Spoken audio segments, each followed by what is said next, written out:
மனிதர்கள் தோன்றிய போது மொழி பேசாத, ஆனால் மொழி பேச தகுதியுள்ள மனிதர்களாகவே தோன்றினார்கள்.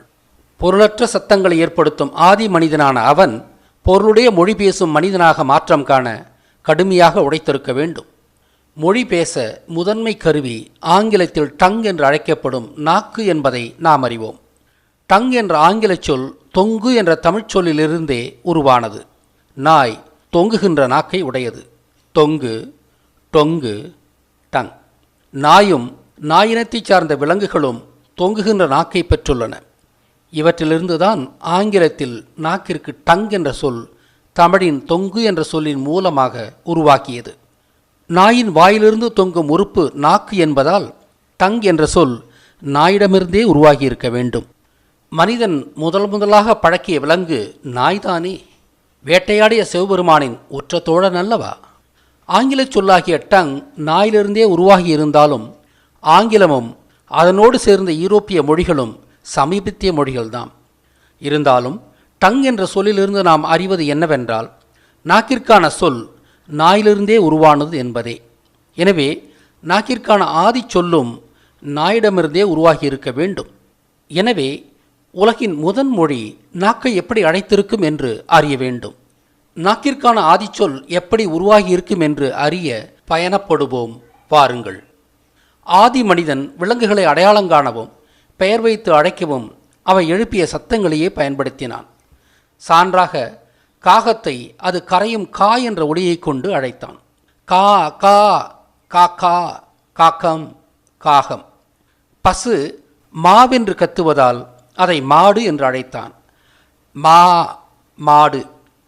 வெள்ளாடு எனப்படும் வல்லாடு மேவென்று கத்துவதால் அதை மேசம் என்று அழைத்தான். மே, மேசம். இன்னும் சொல்லப்போனால் விலங்குகளிலேயே வல்லாடுதான் நன்றாக மேயும் என்பதால் மேசம், மேய்ச்சம், மேய்ச்சல் என்ற சொல் வல்லாடான மேசத்திலிருந்தே தோன்றியது. வல்லாடுகளை மேய்ப்பது கடினம். அதேபோல ஒரு நகர மக்களை மேய்ப்பவன் மேயன் அல்லது மேயர் என்று அழைக்கப்பட்டான். இப்படித்தான் இந்த ஆங்கில சொற்களான மேயர், மேஜர் போன்றவை தோன்றியன. மேயர் என்ற சொல்லுக்கு லத்தீனிலோ ஆங்கிலத்திலோ முறையான வேர்ச்சொல் இல்லை என்பதை அறிக. செம்மறியாடு யா என்று கத்துவதால் அதை யாடு என்று அழைத்தான். யா, யாடு. யாடு மேய்ப்பவன் யாதவன். அதேபோல நாய் அது செய்யும் சத்தத்தை வைத்து லொல் அல்லது லொல்லா என்று அழைக்கப்பட்டது. லொல் அல்லது லொல்லா என்று அழைக்கப்பட்ட நாய் காலப்போக்கில் நா என்று அழைக்கப்பட்டது. லொல்லா, நொன்னா, நா. இப்படியாக தான் எழுப்பும் ஒலியிலிருந்தே நாய் முதலில் நாய் என்றே அழைக்கப்பட்டிருக்க வேண்டும். ஆனால் நாயின் அடையாளம் அதன் பகிரங்கமாக தொங்கும் நாக்கு என்பதால் நாய் என்று நாயை அழைத்த சொல் பிற்காலத்தில் அதன் நாக்கை குறிக்கும் சொல்லாகி விட்டது. நா என்பது நாயின் நாக்கை குறிக்கும் சொல்லான பிறகு நா ப்ளஸ் ஐ, நாய் என்று அழகான நாக்கை உடைய விலங்கு என்று நாயை குறிக்கும் சொல் உருவானது.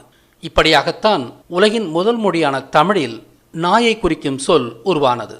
நாய் என்ற சொல் உருவாக்கத்தில் முக்கியமான புள்ளி என்னவென்றால் லா ஒலி நா ஒலியாக மறுவதுதான். அதாவது லொல்லா, நொன்னா, நா.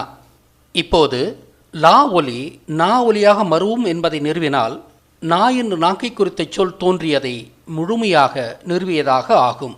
பல மொழிகளிலும் லா ஒலி நா ஒலியாக மறுவுகிறது. சான்றாக ஆங்கிலத்தில் அல் பிளஸ் காமன், அல் காமன், அன்காமன். இங்கு அல் என்றால் இல்லை என்று பொருள். காமன் என்றால் பொதுவானது என்று பொருள். அன்காமன் என்றால் பொதுவானதல்ல, அதாவது தனித்துவமானது என்று பொருள்.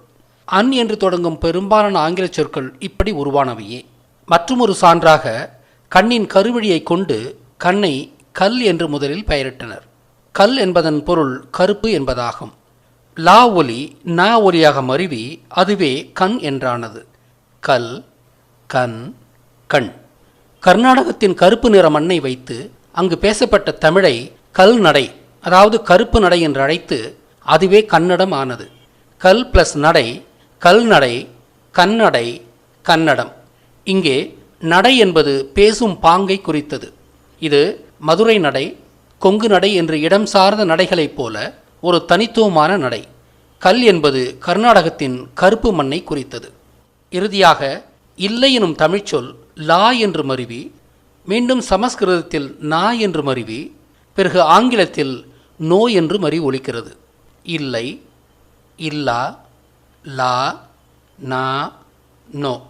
இதுவரை லா ஒலி நா ஒலியாக மருவும் என்பதை ஆங்கிலம், தமிழ், கன்னடம், சமஸ்கிருதம் என்று பலமொழி சான்றுகளோடு விளக்கினோம். எனவே நாயின் லொல் சத்தத்திலிருந்தே நாய் என்ற நாயை குறித்த சொல் தோன்றியது என்று நிறுவியுள்ளோம். லொல்லா, நொன்னா, நா. நாய் நாவை கொண்டு தான் எழுப்பும் ஒலியால் நாய் என்று முதலில் அழைக்கப்பட்டு பிறகு நாயின் அடையாளமாக அதன் தொங்கும் நாவையே நா அல்லது நாக்கு என்று அழைக்கும் வழமை தோன்றியது. இப்படியாகத்தான் நாக்கு என்ற சொல் தோன்றியது.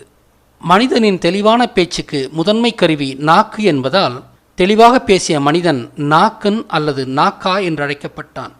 நாக்கா என்ற சொல் இந்தியாவில் நாகா என்றும் ஆப்பிரிக்காவில் நீகா, நீகர், நீக்ரோ என்றும் அழைக்கப்பட்டனர்.